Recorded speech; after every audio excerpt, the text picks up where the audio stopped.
नमस्कार, good morning. कैसे हो आप सब? उम्मीद है आप सब बहुत अच्छे हैं, स्वस्थ होंगे, मस्त होंगे और मैं भी अच्छी हूँ। और आप सबका मेरे चैनल पे तहे दिल से स्वागत है। हमेशा की तरह आज फिर से आपके पास हाजिर हूँ एक नई मोटिवेशनल कहानी लेकर, जिसका शीर्षक है अगले सफ़र की तैयारी। तो दोस्तों, कहानी सुनने से पहले आप वीडियो को शेयर कर दीजिए, चैनल को सब्सक्राइब कर लीजिए और अगर आप चैनल पे नए हैं तो घंटी के बेल आइकन को दबा करके ऑल पे क्लिक कर लीजिए, ताकि अपलोड होने वाले वीडियो का नोटिफिकेशन आपके पास सबसे पहले पहुंच सके। तो आज की कहानी का शीर्षक है अगले सफ़र की तैयारी। कहानी का शीर्षक है अगले सफ़र की तैयारी। तो चलिए, कहानी कुछ इस प्रकार है। अगले सफ़र की तैयारी। एक राज्य था। उस राज्य का कानून था कि वो हर 1 साल बाद में अपने राजा को बदल लेते थे।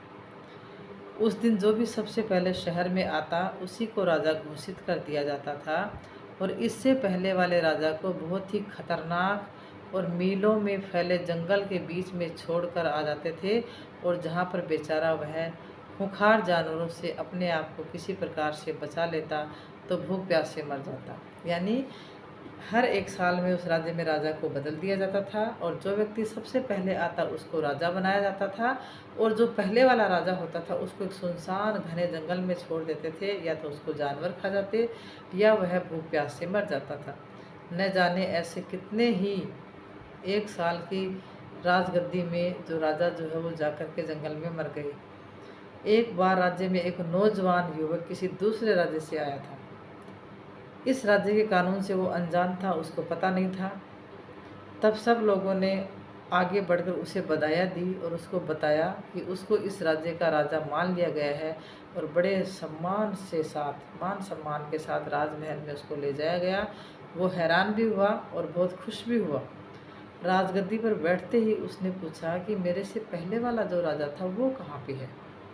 तो सब दरबारियों ने उस राज्य का उसको कानून बताया, और हर राजा को 1 साल बाद जंगल में छोड़ दिया जाता है और नए राजा को चुन लिया जाता है। ये बात सुनते ही एक बार तो बहुत परेशान हुआ वो। फिर उसने अपने दिमाग का इस्तेमाल किया और ये कहते हुए कहा कि मुझे उस जंगल में लेकर चलो जहाँ पर पहले वाले राजा को छोड़कर आते हो। तो दरबारियों ने सिपाहियों को साथ में लिया और नियुक्त जो राजा था उसको जंगल दिखाने के लिए चले गए। राजा ने अच्छी तरह उस जंगल को देख लिया और वापस आ गया। अगले दिन उसने सबसे पहला आदेश दे दिया कि मेरे राजमहल से जंगल तक एक सड़क बनाई जाए और जंगल के बीचों बीच एक खूबसूरत महल बनाया जाए, जहाँ पर हर तरह की सुविधा मौजूद हो, और राजमहल के बाहर सुंदर सुंदर खूबसूरत बाग बगीचा लगाया जाए। राजा के आदेशों का पालन किया गया। जंगल में सड़क भी तैयार हो गई, वहाँ पर राजमहल भी बनकर तैयार हो गया। 1 साल के पूरा होते ही राजा ने दरबारियों से कहा कि आप अपने कानून का पालन करो और मुझे वहाँ छोड़ के आ जाओ, जहाँ मुझसे पहले राजाओं को तुम लोग छोड़ के आते थे। दरबारियों ने कहा कि महाराज, आज से ये कानून ख़त्म हो गया है, क्योंकि हमें एक अक्लमंद राजा मिल गया है, और वहाँ तो हम उन बेवकूफ़ राजाओं को छोड़कर आते थे जो 1 साल की राजशाही के मज़े में बाकी ज़िंदगी को भूल जाते थे और अपने लिए कोई बंदोबस्त नहीं करते थे। लेकिन आपने अपने दिमाग का इस्तेमाल किया है और आगे का बंदोबस्त कर लिया है। हमें ऐसे ही होशियार राजा की ज़रूरत है। अब आप आराम से सारी ज़िंदगी हमारे राज्य पर राज कीजिए। तो दोस्तों, इस कहानी से हमें यह शिक्षा मिलती है कि हम लोग भी यह सोचें कि कुछ दिन बाद हमें भी इस दुनिया को छोड़ करके एक ऐसी जगह जाना है जहाँ से हम वापस नहीं आएंगे।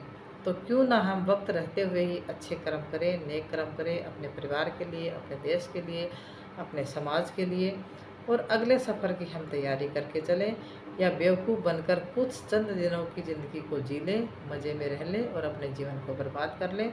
तो राजा ने ऐसा ही नेक काम किया कि अगले सफ़र की उसने तैयारी करी, और लोगों को जो है वो राजा पसंद आ गया। तो दोस्तों, आपको आज की ये कहानी कैसी लगी कमेंट बॉक्स में कमेंट करके ज़रूर बताना। कहानी सुनने के लिए आपका बहुत बहुत धन्यवाद। Thank you for watching.